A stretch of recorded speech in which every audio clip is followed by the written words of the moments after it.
So one day ட்ரிப்பாக நாங்கள் போயிருந்த இடம் தான் பார்த்தீங்கன்னா திருச்சி. ஸோ திருச்சினாலே ஸ்ரீரங்கம் தான் நம்மளுக்கு எல்லாம் ஞாபகம் வரும். ஸோ திருச்சியில் ஸ்ரீரங்கம் மட்டும் இல்லாமல் முடிஞ்ச அளவுக்கு பக்கத்தில் இருக்க பிளேஸ் எல்லாம் பார்க்கலாம்னு சொல்லிட்டு பிளான் பண்ணி தான் நாங்கள் போயிருந்தோம். ஸோ இது ஒரு பட்ஜெட் ட்ரிப்பாக இருக்க போது பட்ஜெட்டில் போகணும்னு நினைக்கிறவங்களுக்கு இந்த வீடியோ ரொம்பவே யூஸ்ஃபுல்லாக இருக்கும்னு நினைக்கிறோம். நாங்கள் பார்த்தீங்கன்னா ஃபுல்லாகவே பப்ளிக் டிரான்ஸ்போர்ட் தான் யூஸ் பண்ணோம். ஸோ எந்தெந்த இடத்துக்கு போனோம், எவ்வளோ செலவாச்சுன்னு சொல்லிட்டு மொத்தமே வீடியோவில் பார்க்கலாம்.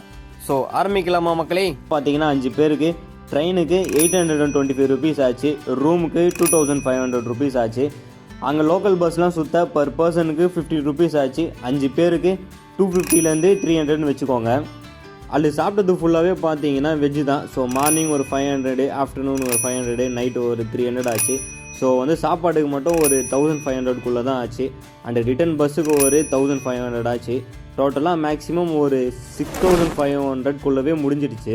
ஸோ மக்களே ஒன் டேயில் 3 கோயிலுக்கு போயிருக்கோம், ஒரு மியூசியம் போயிருக்கோம். அது மட்டும் இல்லாமல் எல்லாமே ஒரு பட்ஜெட் ஃப்ரெண்ட்லியாகவும் பார்த்துருக்கோம். ஸோ நீங்கள் டூர் பிளான் பண்ணுறதுக்கு 10 டேஸ் முன்னாடியே டிக்கெட் ரூம்லாம் புக் பண்ணிக்கோங்க. அப்போ தான் இன்னும் பட்ஜெட்டில் நல்லாவே போயிட்டு வர முடியும். ஸோ திருச்சிக்கு பிளான் பண்ணுறேன், உங்கள் ஃப்ரெண்ட்ஸ்க்கெலாம் இந்த வீடியோவை ஷேர் பண்ணுங்கள், சப்ஸ்கிரைப் பண்ணுங்கள், நம்ம சேனலுக்கு சப்போர்ட் பண்ணுங்கள். நெக்ஸ்ட் வீடியோவில் உங்கள் எல்லாரையும் பார்க்குறேன்.